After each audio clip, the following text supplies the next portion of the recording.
Greetings, folks. I'm Will Lombardi, and I'm here with Danielle Frid, the Artist of the Month, down at Plumas Arts Gallery in Quincy. It's great to have you, Danielle. Thank you. I'm excited to talk to you because I see some wonderful color up here. It seems like you're painting outdoor scenes, etc. And ultimately, I want to think through some of your background, some of how you approach your craft. And ultimately, I hope we can talk about one or two of these individually after we've moved around a little bit. Okay, so welcome. I know you're an educator as well as an artist, but can you give us some of your history as an artist, your background as an artist, even so much as when did you know? Yeah, okay, so, well, I've been doing art ever since I was a small child. In elementary school, I remember friends asking me, will you draw this for me or that for me, bubble letters, and I just always had this ability in the class, and then took art in junior high and then high school, and I started getting serious about actually wanting to be a teacher my junior year in high school. And I went to Pleasant Valley in Chico, and had a phenomenal high school art teacher. She helped me develop. Was she part of the inspiration? Definitely. Yeah, definitely. I went to a big school, lots of opportunities, but art was a huge program at PV there in Chico, and so took some advanced courses with her. And my junior year, we documented, and she helped me create a portfolio and submit it to Chico State. Kind of wanted to stay local. I knew I wanted to go straight to Chico State and just start in the field of education. She helped me with getting a scholarship, and it was awesome. I majored in art ed, so I experienced a semester of lots of different classes: drawing, painting, printmaking, ceramics, computer arts. So I would interrupt here because two things come immediately to mind: the idea of mentors, and then secondly, just how fortunate you were to be exposed to so much. And so I'm wondering if you can speak on that mentorship. I feel strongly that you might have just as easily been dissuaded. Yeah, no, I had really awesome guidance counselors, and I don't know, I just always knew that I wanted to be a teacher, and I knew that I wanted to work with teenagers when I was a teenager. And I just did it. And the people in your life were supportive of that. Definitely. They were stoked that I was a first-year college student in my family. I come from an Air Force background, my parents. I think it was either like this or go into the, I don't know. Yeah. Who knows? Yeah. But yeah, my high school art teacher was a mentor, and I did some job shadowing at the elementary schools there in Chico. This was all junior year. That's so fortunate, right? Do you feel fortunate? Did you feel fortunate at the time? Yeah, I always just kind of knew what I was going to do at a young age, and I just did it. And could I see myself doing anything else? I don't know. No. Yeah. Yeah. I mean, I do other things too now as a teacher. I'm trying to build a question, I suppose, out of this idea of being a trained artist versus being someone who's sort of independent and self-taught, because oftentimes so many of the folks that I've interviewed for these gallery shows are self-taught. Even if they didn't come to it later in life or what have you, they did not follow your route. I see what you're saying. Yeah.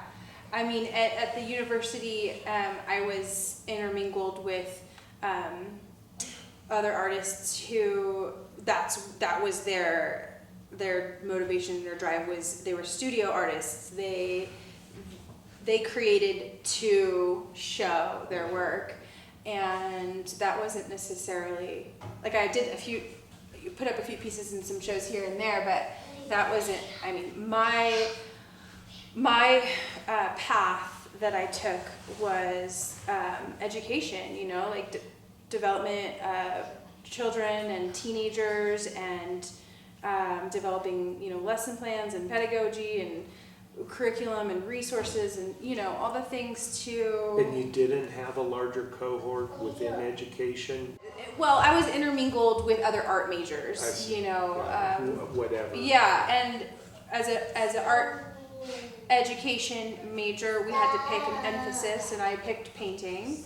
Yeah, I went to London for a semester in 2006, towards the end of my time at Chico State. That was amazing. Yeah.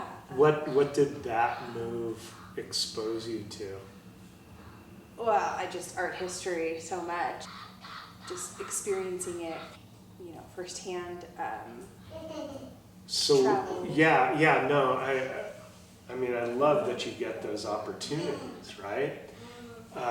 I'm curious, you have this moment in high school, you follow through with the help of your mentor into this, seems like pretty exciting moment and robust learning experience. But I wonder, was there another aha moment or this larger exposure that compelled you further or deeper? I volunteered in college, did a little bit of camp counseling, worked for the Boys and Girls Club. I was a cheerleading coach.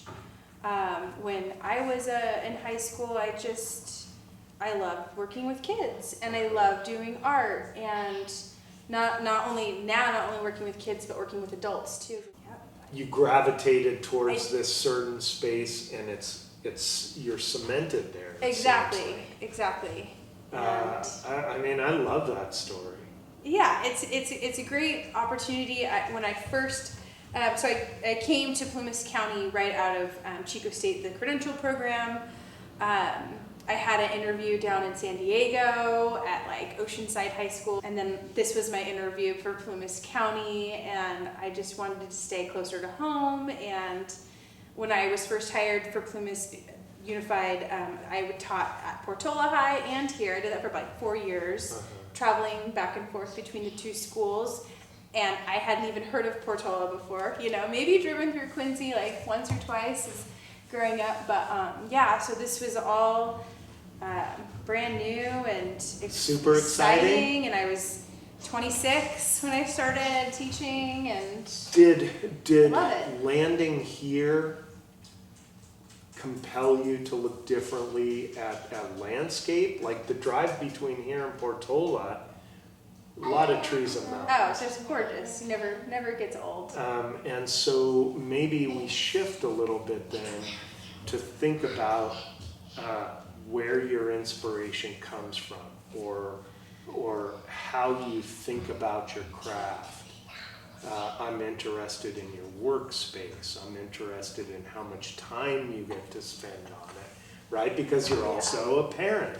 Yeah, I do a lot. I'm kind of all over the place. I feel like this show is an example of that. It's the last 8 years of Paint and Sips. A lot of these are inspired by Paint and Sips. Obviously, I'm inspired by our community and where we live.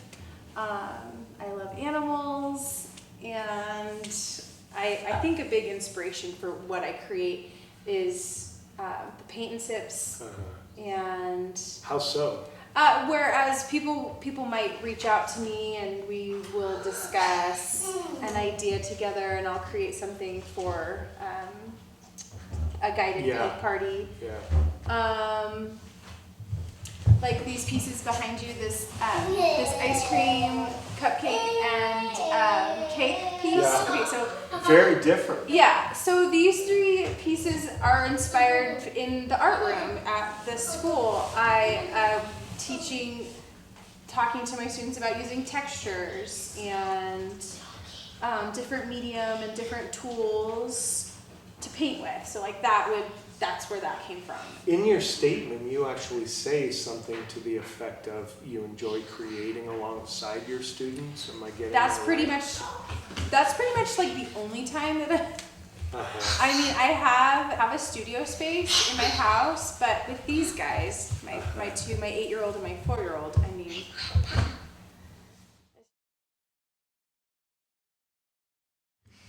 Uh, I love this. It's so fascinating, right? Because we have this vision of what the artist is and does and how they present themselves. And then there is this, we're getting this better understanding of the working artist, the teacher, etc. In your case, the parent. Seeing it all come together, do you feel, you said this represents 8 years perhaps of work. How much are we not seeing? How long does it take to complete something like this? Is it all stolen moments? Yeah, okay, so I tend to work fast. I gotta work fast, especially with these guys, and just, I don't know, being in the classroom, I tend to work fast. I also tend to maybe have a few things going on at once. Are they, because you have to work fast, you're obviously not shutting the art off, sitting down with the art and turning it on and walking away. You must be considering what you're going to do with this time that you have. Definitely. And I don't know, I think after doing art and creating for 25 years, I don't know, I can do it fast. Yeah. I have a vision, I'll sketch it out, we'll work it out, and I'll get it done. Because another thing is, you know, when I'm teaching my students, I need to kind of get through it quickly for them, sort of. It's acrylic paint. Oftentimes, a lot of these are acrylic, so that dries fast. I'm thinking of the time it takes, and you have to be able to do it quickly for your students. Yeah, you know, when I'm explaining, going through the year, going through a unit with them, I don't, you know, we want to move along, and I want to hold their attention and keep them interested, and I just feel like. When you're making a lesson plan, are you sort of talking to yourself too about your project? Right around 2016, I think it was. It was right after I had Aaliyah, around that time. I left Portola High School to work here in this community, and they didn't have an art teacher come forward, so I helped them, and I had to start making YouTube videos. Uh-huh. So a lot of the processes and lessons and steps and assignments are filmed and on my YouTube channel, and That's open to the public. Yes, and I will, in the art room, I will sometimes like project that on the screen for the kids while I can walk around and help them, so that's been nice. Do they like that? Yeah, I mean, this was pre-COVID. So you set yourself up for COVID, actually. I kind of did, yeah. Yeah. I'd like to try to make more content on more YouTube videos. Is that happening in your classroom now, or do you have a workspace at your place here? Most of it takes place in my art room, in the art classroom, yeah. I think that my vision and what I create, I think the time of the year influences what I do. How long does one of these take? Has one of these taken much longer than another? A lot of these paintings, I would say, complete it within a day. Oh, wow. So are there some that you've For the most part, abandoned like- and come back to? Yeah, but a lot of, like if I'm doing a paint and sip, I know I have 2 hours to work with folks. So I want to make sure that I can do the work in 2 hours and break Oh, it wow. down. You've got grit. So I think we're just about out of time here. We really are out of time. But because it is imagined and created in this burst, Yes. in this stolen moment, Who's that boy? do you think that it has a more ephemeral nature somehow? These are like memories. I don't think they're quite ephemeral because they do last. Yeah. So. You're capturing the moment and Yeah. it is now substantial. Yeah, and I can look at all of these and I can remember exactly who I was with, where I was, why I did it. You know, was it to demonstrate a concept or a technique to my class, or was it for me to just experiment and play with a medium on my own? Well, we're going to get to look at a few of these in just a minute. Thanks, Danielle. Thank you. This piece, Bluebird and Nest, were created in actually 2015. This was a fundraiser for, it was a paint and sip fund, inspired by a paint and sip fundraiser for the PCO at Quincy Elementary School. I think we did it during Mother's Day, and it was like mother and her babies. And it's 2 panels because the idea was that parent came and participated with their child. So this was really fun, and it raised a lot of money for the elementary school. I usually charge $30 to $40 per person for my sessions, and I'll take a percentage and donate a percentage for each of those. So. Can you tell me just very briefly about the composition of it beyond the thematic? Yeah, I think simple is because when I'm teaching a crowd, I don't want it to be too intense. Can I talk about another piece?